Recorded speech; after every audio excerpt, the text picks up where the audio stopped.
Hey YouTube, this is Kevin Bolin of Bolin Small Engine, and today I'm just continuing off my prior videos that I made in regards to the opposed L-head twin-cylinder carburetor for the Briggs and Stratton engines that you would have typically found on a lot of your Murrays and Snappers, etc.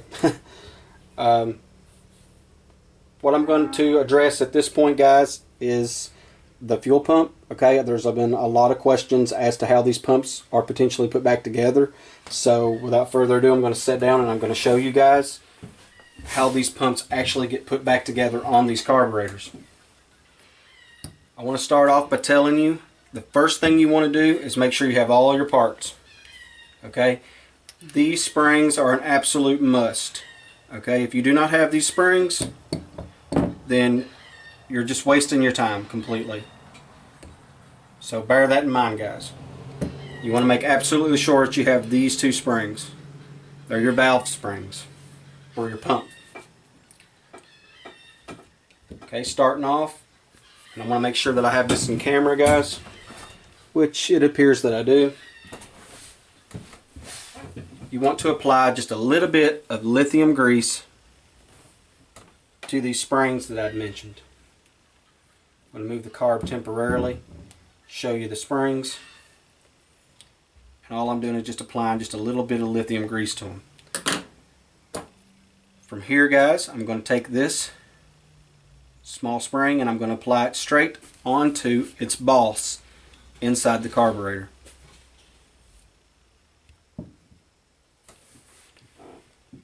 Once again, I'm getting just a little bit of grease here, and I'm going to apply it to this spring as well. This just makes reassembly so much easier, guys. And the lithium grease honestly doesn't hurt a thing.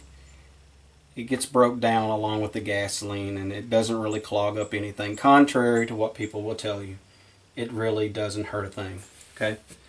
So, at this point, after of course you have taken and applied the spring to the boss on the carburetor, you're going to apply the spring to the boss on the body. Okay, this fuel pump body, and it goes right here. Pretty simple. After that, I want you to apply the diaphragm spring. Okay. Then, of course, the cup or the cap to the diaphragm spring.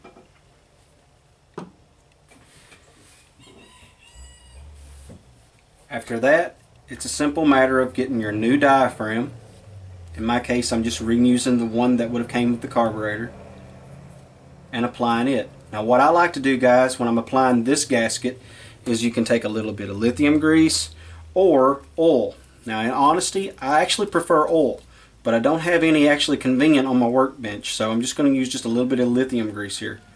Okay? Now as I said, oil is a little bit better for this, so I actually recommend oil. But if you look on this diaphragm, you'll see it has a very unique cut and shape with two tabs. If you also look on the body, you'll see that the shape matches. So apply the gasket to the body, just like that. Now from here, you have two more gaskets. There's a diaphragm gasket and there's a sealing gasket for the plate. What you want to do is take either oil or lithium grease. If you don't have lithium grease, you can actually use Vaseline. It works too. There's several ways you can go about this, guys. There's really, no particular way that actually works better than others. And as you can see, I'm just following the shapes. Okay? Pretty simple. From here, same thing. You can apply a little oil or grease. I actually recommend the oil, as I said, but grease will work.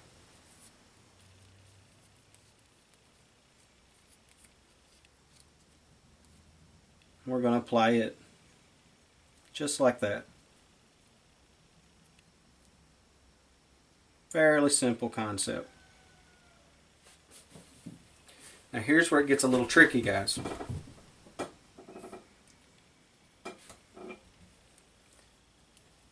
If you look, you will see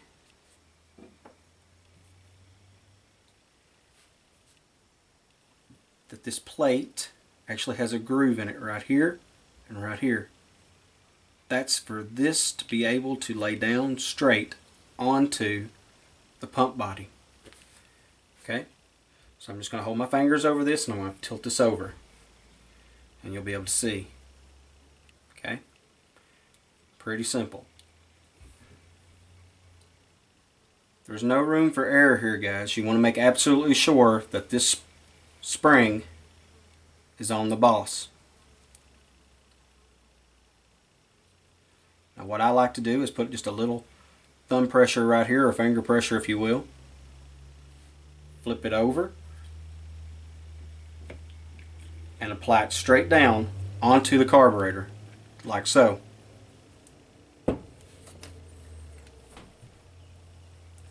Then it's just a simple matter of inserting the screws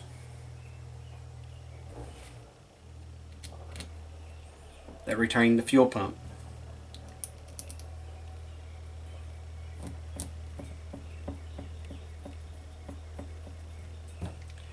And I use a screwdriver at first.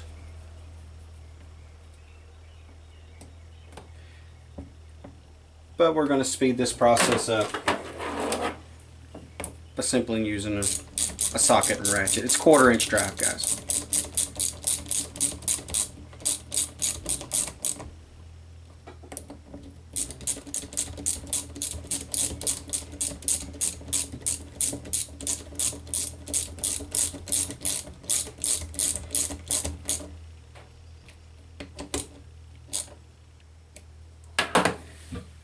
From here, guys, there's one additional part, and I want to note that this is just basically your idle mixture screw or your pilot, okay? And what I typically do is I'll take just a little bit of that lithium grease that I told you about and I'll put it on the threads. And then I'll apply it. Like I said, on some of these, it's not a needle, it's actually just a small little jet, if you will, that goes in it, or valve that has a tiny little hole in the very end of it. So you may have to clean that with a bread tie or a simple little small drill index. Okay, works very well. And all I do is just screw this down until it bottoms softly. Okay, you don't want to just tighten it up real tight. And then you just turn it back a turn and a half for your initial, setting. And at this point, guys, you've completed your carburetor.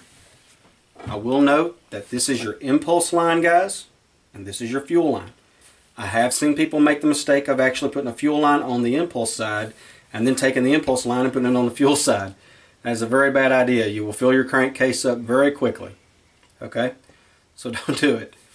Remember, your impulse line's on the bottom and your fuel line's on the side. Until next time, YouTube.